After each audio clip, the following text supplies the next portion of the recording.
Welcome back, YouTube. Nick with Bonneville Motorworks, and today we are going on to our next classic car review with one that is near and dear to my heart, the 1966 Mustang. Now, over the last few weeks, we've introduced you to a few others. We had a 68 GTO, we had a 74 Cuda, a 62 Corvette. This week, is this truly going to be the car that's going to take the crown against all the rest of those? We're about to find out. As always, we're doing this on a scale of 1 to 10, 5 different categories: aesthetics and design, comfort, the history of the car, the rarity of the car, and the drivetrain, the power, what's under the hood. Want to give a big shout out and a thank you again, as always, to Cannon Classic Cars for providing us with such an amazing car to be able to bring to you today. And let's get into it. As always, we're going to kick off this review with the design. Now, the Mustang is, in my opinion, one of the gold standards of American design when it came down to pony cars in the 1960s. It is one of the most iconic and well-recognized cars in the world, hands down. Let's look at some of the features that actually make it that way, though. Let's start at the very front end, and the most menacing thing that you're going to note about this car is going to be this front cowl.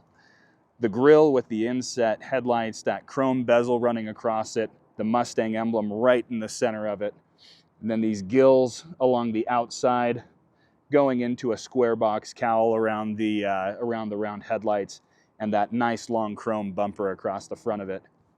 Truly one of the most iconic views that you can see in any old car. Moving from there along the front line, you get to extend this longer hood into the stretch back panel where you have more of this lifted rear fender and this tapered inset on the inlay between the door and the back fender to give it this really aggressive line. All along the way, you've got nice chrome work, nice trim work. This is, in fact, an actual GT, so you've got the badging for the GT along the front and the stripes that came from the factory. This is one of the other fun introductions here, is the vinyl hood, or the vinyl roof, sorry, not the hood. So the vinyl rooftop came with the GT series and really gave it a more elevated look. As you work your way around to the back, you have the tri-bar tail lights, classic for the Mustang, specifically seen from the 1964 through 66. The 67 transitioned into 3 separate taillight pieces versus just being a single bezel, and the GT badge, which is in fact the gas cap for this car. All in all, this is one of the most fantastic views of any of the classics that I can think of. For that, out of 5, the Mustang for me today is getting a 4.6 out of 5. For the second part of our design, we have to move to the interior. Now, the Ford Mustang originally had the gauges and the inside dash workings of the Ford Falcon, which was the original body that this car was built around in 1964. Well, 1966, they introduced an all-new dash.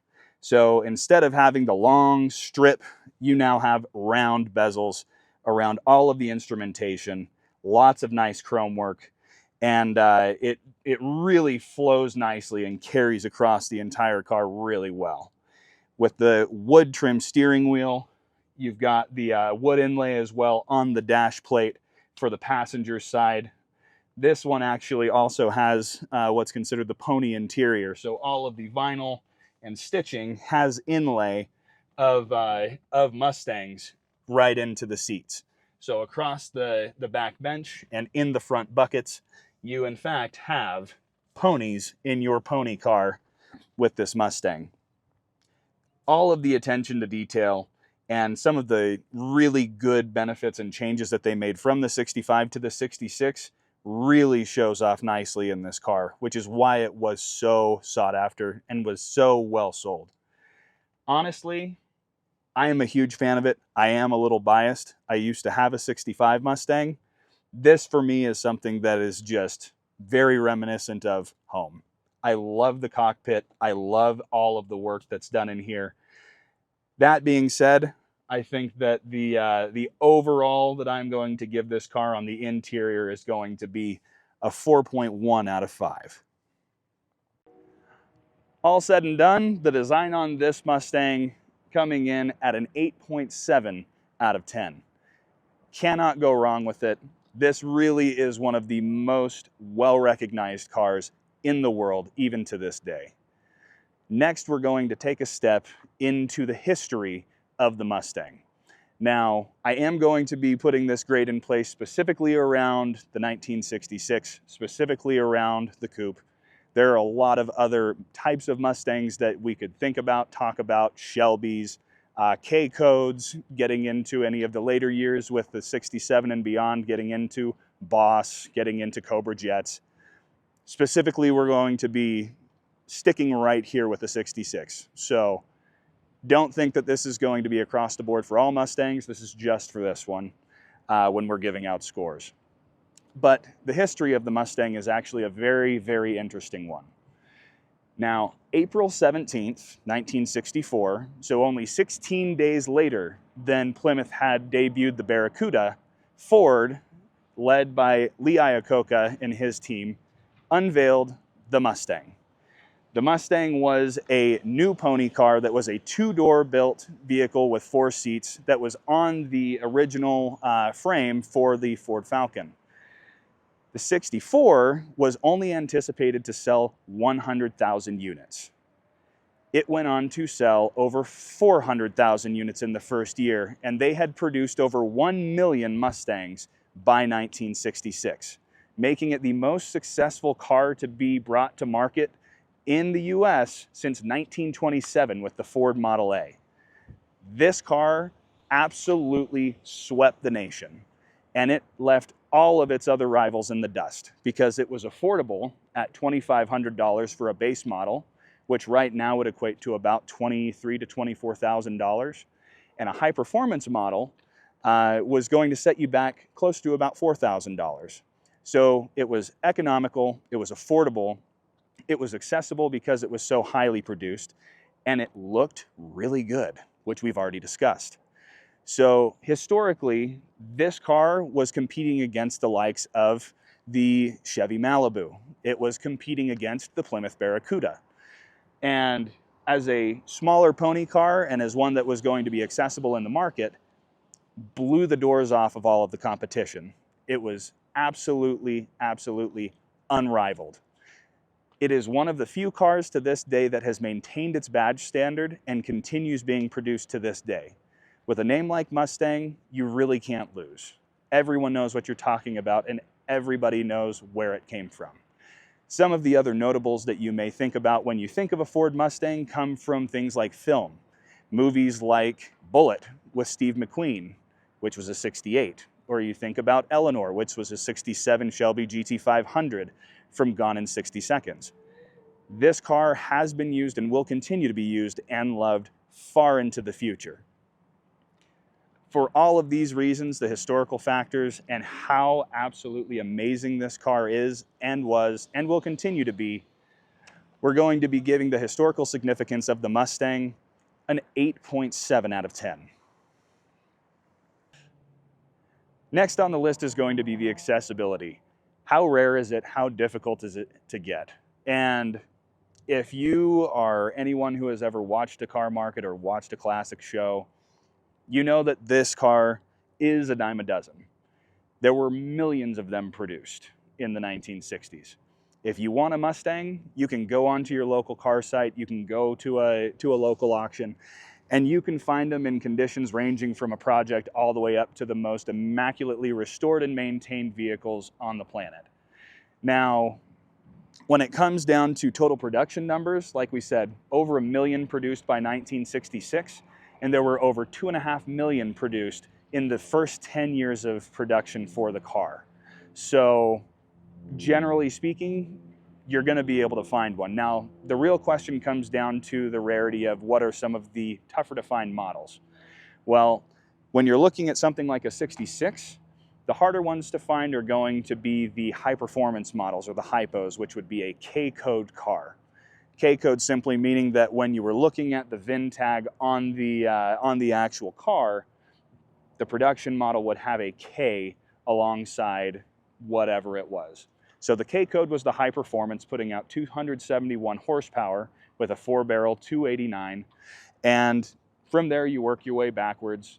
Only two options you had were a 200 inline six, 200 CID inline six, or a 289 with varying ranges of carburetors and performance packages that came along with it. Now, trim packages would vary. You had things like the pony interior, you had things like the GT with the vinyl top, you had other specials that came along from specific vendors like Shelby or different California special cars. All in all, the variety is something that really made this car really sought after, made it really easy to make it your own and customize. When you're looking at all of those things today and trying to find one, the rarity is going to come down to what are you wanting to get out of your car. So with something like this, where it's a 1966 GT with the pony interior, it's a little bit rare, but it doesn't have a 4-speed manual transmission. It's got a few other pieces that aren't quite the most high performance compared to some of the other models.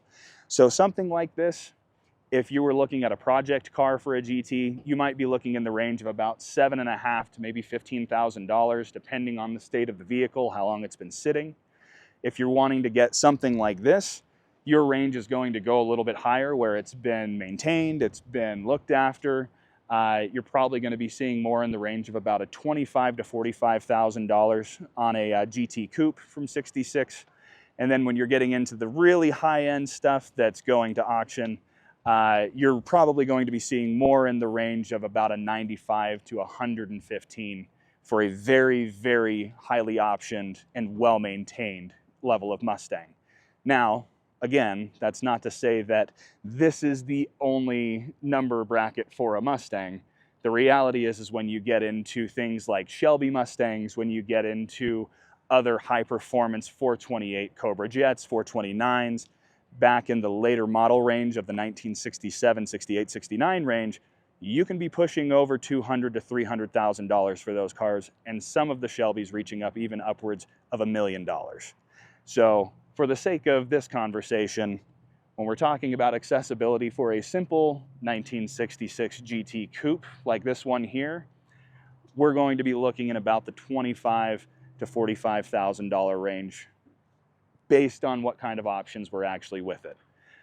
For that reason, because there were so many of these produced, over 400,000 coupes in 1966 alone, and because of how accessible they are now on the market, you'll be able to find one anytime. And they're not going to be as expensive as some of the other cars that we've already looked at, like the Cuda or the Corvette or the GTO. For those reasons, the rarity and accessibility on this car is only going to come in at about a 3.2 out of 10. For the fourth stop, we're going into the powertrain. Now, I've already mentioned earlier in the video that when you came down to a 66, it was pretty straightforward. You had two engine options. You either had a straight 6 with a 200 cubic inch displacement and a 2-barrel carburetor, or you had a 289 V8. The 289 V8 had some variation in it, so you could get yourself anywhere from a 2-barrel all the way up to a 4-barrel high-performance carburetor in there. This one here is not the most high performance. It's not a K-code Mustang, but it does have the 289 with a 4-barrel carb. So this is a very consistent, very easy to work on engine. And as far as the power output, it came in very middle of the range. But that's what made it so accessible and so inexpensive to be able to maintain. The other pieces that we're looking at when we are thinking about the drivetrain, though, is also the transmission. Now, the 1966 was the actual debut of the Cruise-O-Matic automatic transmission that you could get in a 3-speed. So your options that you were able to get for the Mustang 66, you had a Cruise-O-Matic 3-speed for the very first time. You had a 4-speed automatic. You also had a 4-speed and a 3-speed standard manual transmission. Now, when I think about Mustangs and when I think about muscle cars or pony cars in general, I'm all about wanting to have that manual transmission. This one here that we have today is an automatic. That being said, I think overall, the drivability, the ease of access and ease of working on these cars, also access to parts, makes it very, very nice. Not the highest performance, not nearly as much power as you were getting out of the cars like the Cuda or out of the Corvette, but when it comes down to trying to compare those, this also was far more accessible and far less expensive to be able to get into the vehicle. For the reasons that I'm listing there, consistency, medium power, and variability with regards to the transmission and being able to get what it is that you really wanted for your type of drive, I'm only going to be giving the powertrain for this car today a 4.7 out of 10. Last but not least, we come to the comfort of the car. Now, for me in particular, having already owned a Mustang in the past, it's something for me that feels very familiar. But to be objective, there are several things here that are good, and there are several things that could have used a little bit of work. For the first point, getting into the car, I do have to dip my leg underneath the steering wheel to be able to get into my comfortable driving position. Something that was very normal for older cars. I've got a 1968 MG that has the exact same situation, and it was the same in the Corvette that we had earlier on the channel. But in general, ease of being able to transition into and out of the driver's seat is not as easy as getting into the GTO or getting into the Cuda. As far as reach and placement of everything, though, everything is accessible. Everything is within proper reach of where I need to be getting, and I have good visibility all the way around the car. Now, specifically for the notchback, it's a little bit easier for me to navigate looking out the windows and things versus a fastback. I'm not running into a giant pillar behind me, so my blind spots are a little bit smaller in this, but they still exist. The only other thing that I really have when it comes down to the comfortability of just sitting and looking around the cockpit is that I have one very small mirror. I don't have one on the other side from the factory, and it could have given me a little bit more. But in general, that's the way cars were back in the day. As far as the drivability, though, of this car, I can attest to the fact that it is, in fact, a very comfortable car to drive. Being able to navigate around in a car like this, it's very much point and shoot. The suspension's a little bit soft, but that, again, is to be expected with some of these older cars.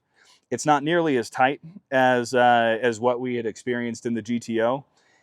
All in all, though, I think that the car and the experience and what you're looking to get out of driving a classic, this is going to give you one of the most classic experiences that you can get. So when we're thinking about everything from just the general feel and comfort sitting in the seats, these low boy seats that have the bucket in them without the headrest, so you're riding across your back, it is very comfortable to sit deep in this car and be able to have every bit of range of motion around me. That, while I'm driving, doubles down. I think that the drivability of this car is going to come in very comfortably, but at, I'm going to say, a 6.8 out of 10. So that wraps it up for today. This Mustang came in our classic car review at a resounding 32.1 out of 50. So while it is probably one of the most iconic cars that you will ever see, there are some other features that leave it lacking against some of its competition. But don't let that sell you short. If you ever have the chance to ride in one of these or go for a drive, own one for yourself, highly recommend it. I am a personal fan, and I will always love the Ford Mustang. If you like what you're seeing here and you're following along with our videos, please take the time to like this video, subscribe to the channel, and join us for more in the future. Thank you once again to Canon Classic Cars for giving us access to the inventory to be able to do this series. And if you want to get some merch from Bonneville Motorworks, go to BonnevilleMotorworks.com and you can get some swag like this. Thank you so much for joining us, and we'll catch you on the next video.